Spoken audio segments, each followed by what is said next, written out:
Welcome back. And I'm so excited. We have with us our amazing motivational mastery mentor, Akila Davis is with us. Yay. And she's going to be talking about the growth clusters.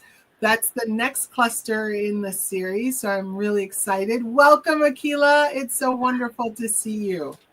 Thank you very, very much, Marie. It's wonderful to be here, and it's wonderful to see you too.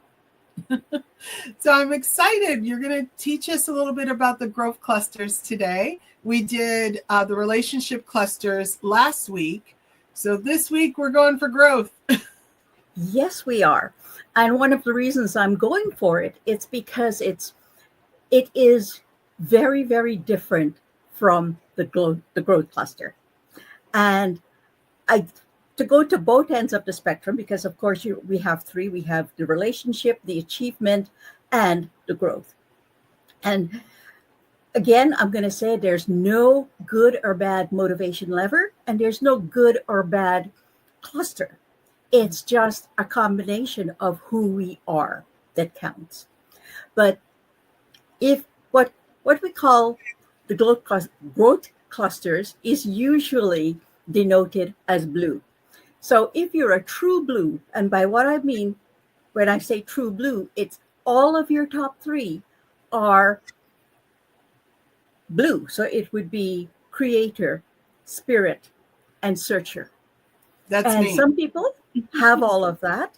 And Yeah. some people, again, like I said, will have a mixture of green, red, and blue. But what we're talking about today is the true blue. Now, it is a cluster that denotes self-growth. And the higher it is, the higher our desire for self-growth, it has a real impact on how we show up in the world. For some people, what happens is you are a high growth, and because you're a high growth, what that means is you're somebody who wants to be the best you could be. You're a visionary. You've got a vision of your future. If you are the head of a company, your company's future, and you have a plan to get there. But very often, if you see an opportunity that you think is going to get you there faster, you will make a snap decision to do that. And from the outside, what people are seeing is you are making a pivot very quickly, and they don't understand why. Because the growth cluster is not very good at explaining to people what they're doing and why they're doing it. Because they like the bottom line, they communicate in the bottom line. So here's what we've decided to do without going through why. And what you're going to do now. So on an individual, quite often, they are seen as chasing the shiny object syndrome. Okay. Because they are moving so fast. It is, like I said, they want to be the best they can be. They are risk friendly. They are change friendly. As a matter of fact, they don't wait for change. In this cluster, the growth cluster, they tend to create change in their lives. They, as I said, tend to communicate in the bottom line. So if somebody does that to you, if they're communicating in the bottom line, go, whoa, can I have some of the details? How did you get to that decision? What's the factors? Because they make decisions so quickly, they're very decisive people. And because they make decisions so quickly, you do have a tendency to miss some things. So if you are somebody who is high growth, it is always good to have somebody who is in the relationship cluster or the achievement cluster to bounce ideas off of. And the relationship cluster can be a challenge because remember, they are not change friendly. They are not risk friendly. And they like to have information to make decisions. I'll give you an example. I'm a high growth, okay? And my husband is more in the achievement towards relationship. And the first time I got into business, and he would ask me questions, that I didn't have an answer to. And I would get annoyed. I didn't know myself at the time. I'd get annoyed. I said, don't worry about that. We'll deal with that when we come to it. Over the years, I have learned that if I cannot answer his questions, I don't know enough to go with this decision. Yeah. So that balance is extremely important to have somebody to bounce things off of, because they see things from a different point of view. And that's why in any team, it's good to have the different motivators, because each one of them brings something to the team, a different point of view. And each one of them should be considered and talked about so that you are making the best possible decisions. Okay. Yeah, that's a really good point. It really is. It's one of the key points. Yeah. Yeah, because I'm in that same boat, because I'm a high growth, as you know. But I have a lot of people on my team that are relationship, because my relationship cluster is my lowest cluster. But I've worked over the years of just having self-awareness to realize that about myself. And so I work really hard to make sure that I'm cognizant of that, and I answer things fully, because I do make decisions quickly, and I have the ability to change really quickly, because I'm processing quickly in my brain, but I know that I need to slow down and explain.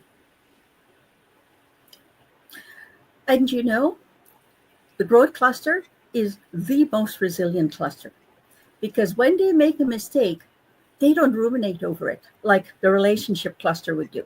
And I'll come back to that for a moment. They would say, okay, I've just learned one more way not to do this. And they move on, and they have. Yeah. And they just move on. So very resilient. Whereas the relationship cluster would ruminate over that and goes, I didn't have enough. And it makes them just a little bit more change or risk resistant, unless they have somebody to talk to about it, and they go through the same process that the growth cluster would, looking at other point of views and coming, you know what, that was the best decision I made at the time. Now we can move on. So one of the other things, like when it comes to, I wanted to go back to something that you just said about your relationship cluster is your lowest cluster. Mm-hmm. And I want to say all that means is that, and you know this, but I want to make sure other people understand this. If your relationship cluster is low, it may be your lowest, but it doesn't mean you are not good at relationships. Right. It just means that when you're making a decision, it's part of our decision-making process, the way the clusters work. Your big question that's going to be in your mind is this going to help me achieve what I want to achieve? And if the answer is yes, like that's your big vision. If the answer is yes, then you go down to your achievement cluster and you're saying, is this going to help me reach my goals? Because they're two different things, vision and goals, right? Mm-hmm. And if the answer is yes, then you will go down and say, how will it impact the people around me? Or will it impact the people around me negatively? And if the answer for that is no, you will go ahead with it. If it's yes, and I know your relationship is your lowest, but it is not as low as some people, you still have a very good relationship cluster. Mm-hmm. So what that means is when you come to that decision, you will make provisions for the people who would be impacted to be taken care of while you're off doing what you need to do to get to the next level. Mm-hmm. Yeah. And for the growth cluster, one of the things that I think is truly important, and I know it's true of me, is that I need a plan and a path. I need to know where I'm going and how I'm going to get there. And if I start to feel lost, it means I've stepped off my path. So I just have to go back to it. And sometimes that path needs to change. Set a better idea or a better tool or whatever, how we do it. And then we will go there. So it's really interesting how it impacts our entire lives, the clusters. Yes. Yeah, absolutely. And we don't realize it. And like one of the things for people who are high growth, quite often, relationship is their last, is their lowest. Mhm. And sometimes what that means, I remember speaking to one CEO, and I said to him, when I was explaining this to him, I said, between your your growth cluster and your achievement cluster, that's taking up 80% of your mental energy. There's only 20% left for relationships.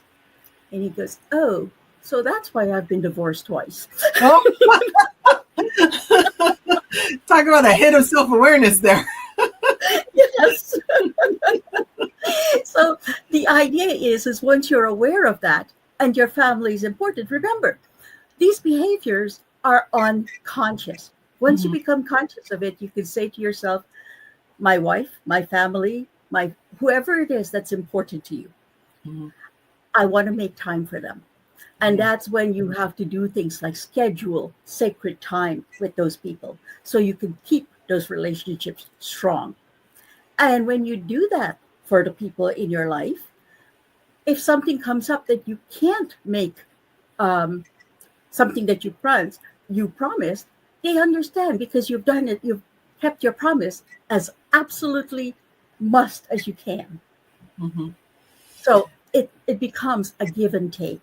A give and take. So now that we've kind of had this overview of the cluster, I'd love to dive a little bit into what does it mean to be a searcher, a seeker, a creator, which is what's inside of that cluster. Okay, So you want to go to the motivational leverage. Yeah. Give us a little bit more about what does that mean? Like if I'm high, if I'm a high spirit, what does that actually mean? Well, a high spirit means that you are somebody who loves freedom. And by freedom, it's freedom on different dimensions. One, you do not like to be tied down by paperwork. Okay, neither do I. Once I started my business and once I realized that was something that was important to me, my first order of business was to make enough money to hire an assistant who could do all my paperwork. So you don't like to do paperwork. You don't like things that are, you don't like compliance unless it makes sense to you. If it's just a CYA, you would rebel. You want to do what's best for your people. Okay. And in every way that's possible. I'm laughing because I'm laughing because that's like really true. Like I do not like conformity or compliance for conformity or compliance sake. There has to be purpose. So that's why I'm laughing. Like that's really funny. It's true. Yep. So, and that's a good point. If you're hiring somebody for a compliant position, if you know that they have a high spirit, you discuss it with them. At work, you have to be compliant. This is important. If you don't think you can do that, maybe this is not the right job for you. Yeah. And I did work in compliance once upon a time too. Oh, as a financial advisor, right? Compliance was a big thing. And I have to admit, it's one of the reasons I left, because it was getting to the point where there was a lot of CYA and I didn't feel it served the client's best interest. Anyway, so that's one of those things. The other one is you don't like, if you are in a job where you have appointments, you do not like to have so many appointments that you don't have time to think. That there's no flexibility in your day. So that is important, because the spirit is I wouldn't call them necessarily introverts, but they are the people who they think deep thoughts. They process information in a way that other people don't. So when you look at that, they need time to do that. They tend to prefer their own company or a very small group of close friends.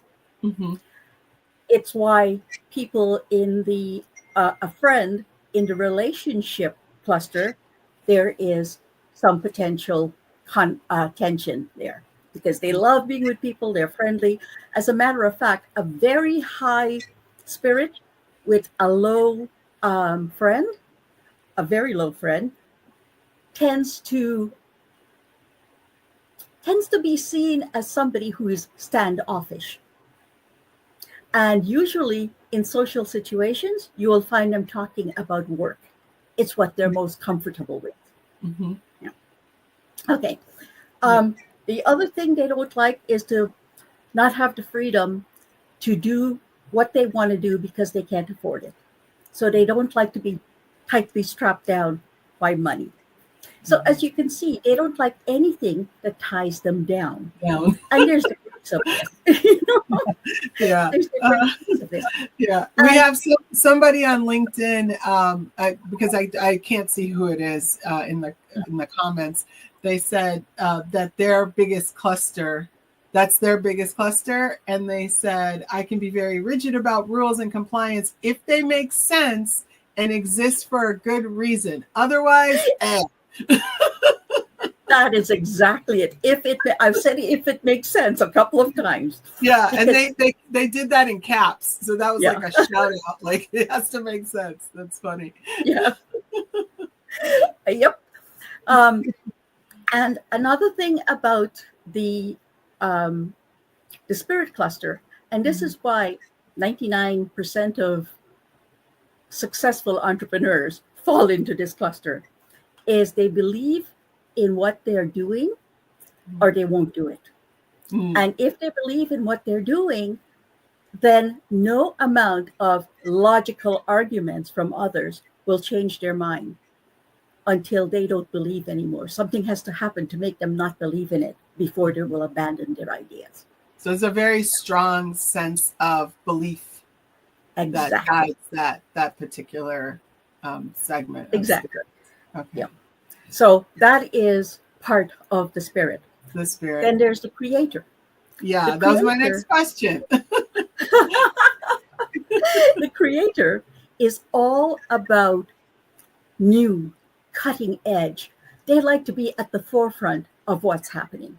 Mm-hmm. And a high creator is, when I say a high creator, if you're in 30 or above, a high creator is more of what I call a synthesizer.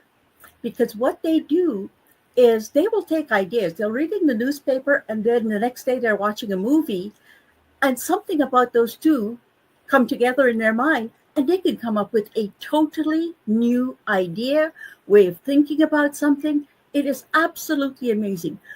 I think when you talk about out of the box, there is no one more out of the box than creators. Creator. A lot of people get out of my head, Akilah. Get out of my head. A lot of people, when they think of creators, they think of artists, painters, any of those things that we think of creativity. But there's much more to it. To me, one of the greatest creators of the last century was Einstein. Way of looking at things very differently, coming up with new ideas. And in every single field, if we didn't have creators, we wouldn't have innovation. That's a really true statement. Yeah. Yep. Yeah. So creators can belong anywhere. It doesn't pigeonhole you into something specific. Mm-hmm. So, and that's one of the things I love about this. It doesn't say you will be a good this. It says, here's your beliefs and talents and motivation. You will be great in an area where you are being creative. Mm-hmm. And one of the biggest things I see when I do motivational map surveys for teams and companies is quite often people who are great at their jobs, their creator is low. Mm-hmm. It means that they are bored. They have reached their level of creativity and now you're bored. And that's why a lot of people leave their jobs.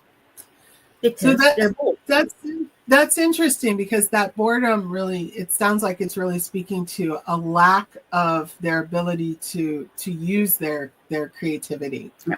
And so they're getting demotivated because they're not able to be creative. Exactly.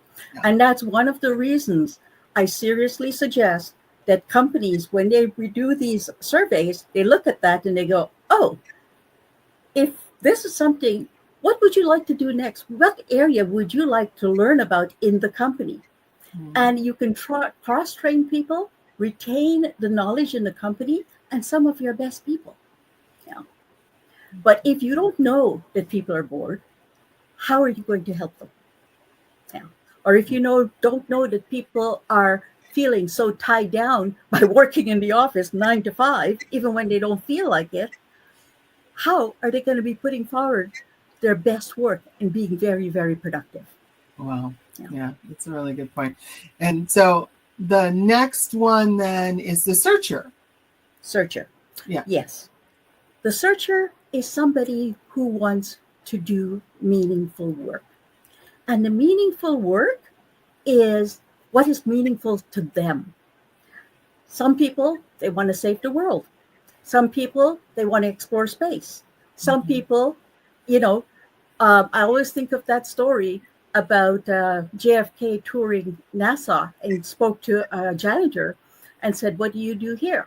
And he said, "We're putting a man in space." He felt part of that group, that he was integrated in that group and he was doing something important. Yeah. So for me, again, I had a housekeeper and I had her do the motivational map. And her top motivator was a searcher, and she was very satisfied with it. So I asked her about it, because people tend to think that, oh, if I'm a searcher, I have to be doing something that is tremendously important. No. I asked her about it, and she said, "You know what, Akila? When you come home in the evening to a clean house and you can relax with your family, and I know that I made that possible, it makes my day worth it." Wow. Yeah. That's really someone that's tied to purpose. And that kind of makes me think, a lot of times corporations are always talking about how they want people to be tied to the purpose of the organization. And so if they actually were to use motivational maps, one, they would recognize that for people who have a high searcher, absolutely they need to be tied to the purpose of the company. But for those who don't have a high searcher, that is really about looking at what motivates them, that's going to make them fulfilled, as opposed to saying everyone must be tied to the purpose of the organization. And I'm glad you brought that up. I'm going to wrap up quickly because we're coming towards the end. Is that we all have those motivators within us. And because someone does not have a high searcher, doesn't mean that they don't care. It could be that they already feel they are serving a purpose, and something else is more important to them at this point in time. Okay. Yes. So that is really important to know. Okay. Yeah, I love that. That's such a good tie-in, because I think it's really important for companies to recognize that, because the sort of party line is always, we need to have people tied to purpose, and we don't stop to think, well, some people are tied to purpose, but that's not what's motivating them right now. There's something else. Maybe creativity is motivating them.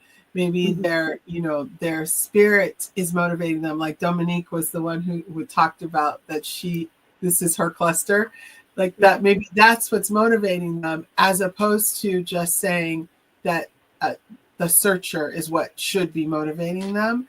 They might have that fulfilled, and there are other things that are motivating them. And that is something that I think is really important, especially when we're talking about the back to the office. If you have somebody who is a high searcher, or a high spirit, they will do better work at home. They will be more productive at home if that's what they want. Yeah. If you have somebody who is high friend, they need to be surrounded by other people. They need that energy. So they will be better off in the office. But again, you force a searcher into the office, they're not going to be as productive. And if you force a high friend to work from home, they're not going to be as productive. So it's important that companies know their people, understand them. Or the way I put it, hear their voice, because this is motivation. And people don't make a choice about what motivates them. We uncover motivations, not discover them or decide on what they're going to be. Oh, I love that. That is really good. And we're going to end it on that note with saying that I will be posting the link for the form so that you can win your chance to get a motivational map and a debrief from this amazing woman, Akila Davis, who is just fantastic. And then we will have a practitioner next week that's going to talk to us about how they're using motivational maps in their business. I want to thank you, Akila, for taking the time to really go through the growth cluster. And then we will probably in a couple of weeks, we'll do the last cluster, which is the achievement cluster. But we have a person coming on next week that's going to tell us about how she uses motivational maps in her practice. Thank you, everyone, for the time today. It was wonderful seeing you. Bye-bye. And have a great rest of the week. Bye for now. Bye. And thank you, Marie.